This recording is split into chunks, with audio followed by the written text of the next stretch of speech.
souvent mise à rude épreuve dans notre pays, mais en même temps, voilà, c'est nous qui portons l'étendard de la laïcité. On va juste faire un tout petit point sur l'état des lieux avec Tancrède Guillotel, et puis je vous passe la parole. Vous allez nous dire comment on peut améliorer les choses. Tancrède. Une semaine après les hommages à Samuel Paty et Dominique Bernard, la situation de la laïcité se dégrade. Alors que par comparaison avec l'année précédente, la ministre de l'Éducation nationale parlait la semaine dernière d'une baisse très nette du nombre d'atteintes à la laïcité dans les établissements scolaires à la rentrée, le ministre chargé de la réussite scolaire et de l'enseignement professionnel se veut lui plus nuancé. La situation en matière de laïcité aujourd'hui n'est pas satisfaisante. On a eu une amélioration légère en septembre. Mais si on regarde sur le long terme, la situation se dégrade. En 2 ans, on a des atteintes à la laïcité qui ont été multipliées par 2. Pour améliorer la situation, Maxime Repère, vice-président du syndicat national des lycées, collèges, écoles et du supérieur, demande plus d'action de la part du gouvernement. Il faut être ferme avec les auteurs de ces atteintes.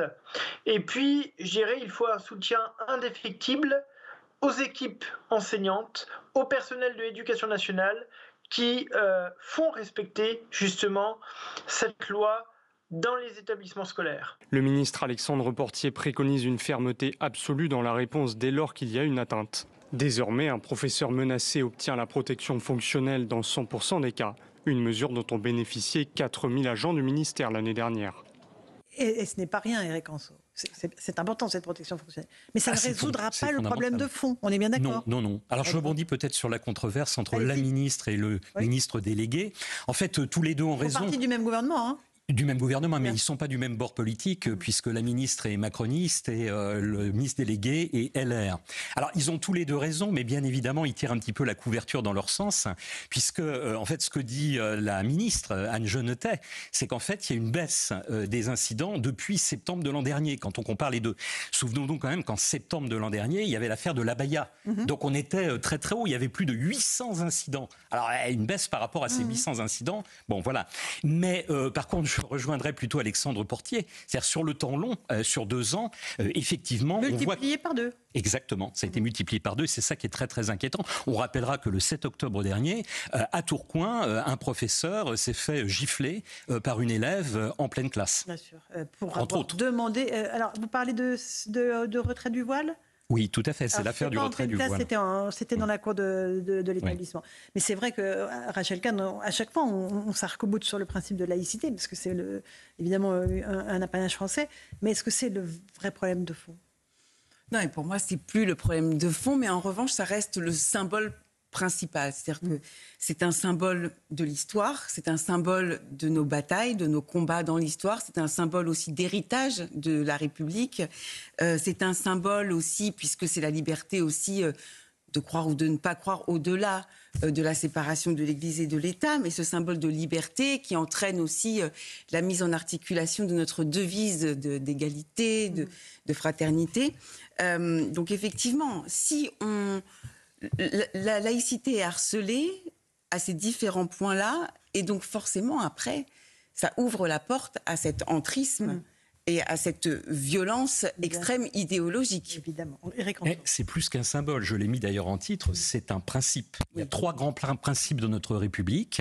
La souveraineté nationale, alors on pourrait en parler longuement, l'indivisibilité de la République, et le 3e principe, c'est la laïcité. C'est donc au fondement de tout. Et comme vous le disiez, c'est ce qui met en musique nos 3 valeurs de la devise républicaine. Donc c'est tout à fait fondamental. On ne peut pas lâcher.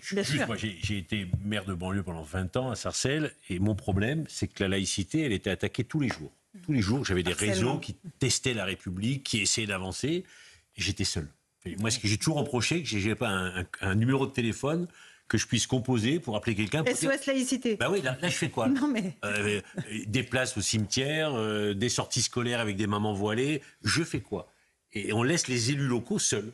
Se débrouiller. Et donc soumis aussi à la pression de ces réseaux. Parce que des fois, il y en a qui sont faibles et qui acceptent. Donc, est-ce que vous ne croyez pas qu'il faudrait que la laïcité... Enfin, il y a le principe, les valeurs, mais qu'on organise un peu la défense de la laïcité ? Parce qu'aujourd'hui...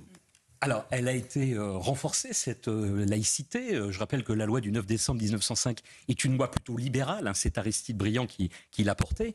Mais vous avez eu 3 lois qui sont venues ensuite, d'ailleurs assez récemment, suite, il faut le dire, et on ne va pas se cacher derrière son petit doigt, au ressurgissement du problème de la laïcité à partir de 1989. C'est l'affaire des voiles de Creil.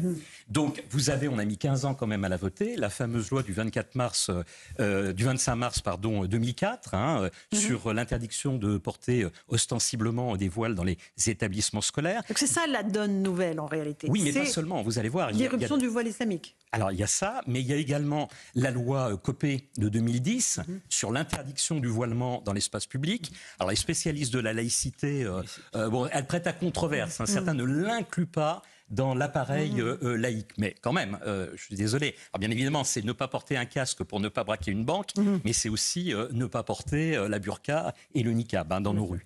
Et puis vous avez, et on l'oublie toujours, et je suis fasciné qu'on l'oublie. Le séparatisme. Oui, mais la grande loi du 24 août 2021. Mais c'est ça là. Voilà, hein, la loi. Séparatisme. Jean-Michel Blanquer en est à l'origine. Alors, moi, je réponds à votre question. Le gros souci principal, à mon avis, qu'on a, c'est que tous les acteurs de l'État ne sont pas sur la même ligne. On va revenir à cette affaire de la gifle dans la cour de l'établissement de Tourcoing. Vous savez qu'il y aurait eu une dizaine de professeurs qui confirmé par le ministère de l'Intérieur. Voilà, hein, effectivement. Il faut être très très prudent dans cette affaire. Mais si c'est avéré, une enquête est diligentée. Moi, je suis pour des sanctions très très lourdes à l'égard de ces enseignants qui ont lâché leurs collègues et qui contreviennent à la loi de 2004. Bien sûr, vous avez raison, Éric. Alors, Joseph, et après Alexandre. Monsieur Ronceau, très, très justement, c'est-à-dire ce qu'il pointait. Je pense que le premier adversaire en France de la laïcité n'a pas été, contrairement à ce qu'on peut penser, évidemment c'est un adversaire, c'est-à-dire des jeunes qui refusent un certain nombre de choses ou des parents qui remettent en cause. Alors évidemment, il faut aussi s'interroger sur les parents d'élèves, aujourd'hui la place des parents d'élèves, hein, qui est désastreux dans l'école en général. Je refais la parenthèse. Mais le premier adversaire a été les élites, comme toujours.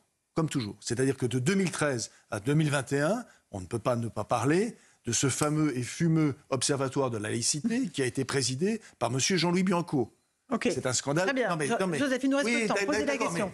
Si les élites, on est d'accord, ne croient pas d'abord à la laïcité, il n'y a plus qu'à plier les bagages. Une partie des élites, mais je vais vous rejoindre. L'un de mes livres précédents, c'était une histoire des élites françaises des Lumières au grand confinement, où je dénonçais justement ces divisions des élites, entre autres par rapport à la laïcité. Donc je ne peux qu'aller dans votre sens. Allez, Alexandre. Non, je suis d'accord avec tout ce qui a été dit, mais Éric Rançois a dit quelque chose de très important au début, que la laïcité est le troisième principe après la souveraineté et l'indivisibilité.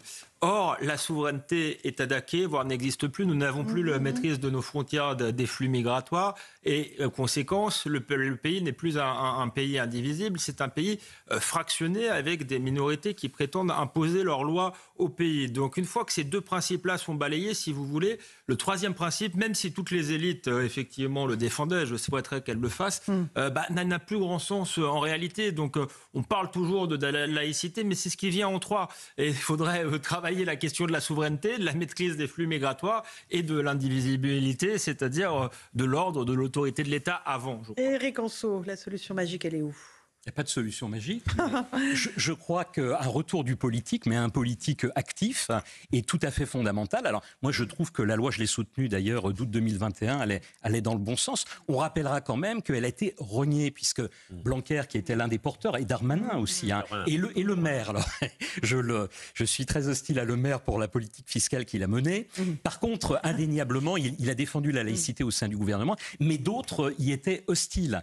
Madame Moreno, par exemple, Roxana Maracineanu, et il faut savoir que plusieurs articles de cette loi, en particulier sur les clubs sportifs, on sait que quand même l'assassin de Samuel Paty s'est radicalisé dans un club de lutte, eh bien ont été retirés de cette loi. Donc il y aurait plus à faire encore, je pense, en la matière. Joseph, dernier mot. C'est pas dernier mot, c'est juste un point, c'est que il y a un sujet. Non mais dernier mot, pardon. Je suis la maîtresse des horloges, c'est tout. Non, parce que quand vous dites dernier mot, ça. Ah non, c'est un débat qui va continuer, c'est sûr. Bien sûr, ça n'a pas. Mais je suis frappé aujourd'hui parce qu'on me faisait la réflexion ce week-end des personnes qui justement me parlaient de laïcité. Ils me disaient mais c'est bizarre parce que la lutte contre les sectes a complètement disparu aujourd'hui. Est-ce que vous êtes d'accord avec ça ? Pas tout à fait quand même. Il y a un observatoire qui est très il y a un attentif. observatoire. Oui, non, mais Nous sommes sauvés. non. Vous me rassurez. Éric Ranceau, vous me rassurez. Blanco, pas Blanco. Blanco. À la suite, on ne peut pas dire que des mesures n'ont pas été prises, mais je vous rejoins. Là aussi, il y a un laxisme, indéniablement. Aussi, sur ce sujet. Aussi. Voilà. Éric Ranceau, laïcité, un principe formidable, livre de l'Antiquité au temps présent.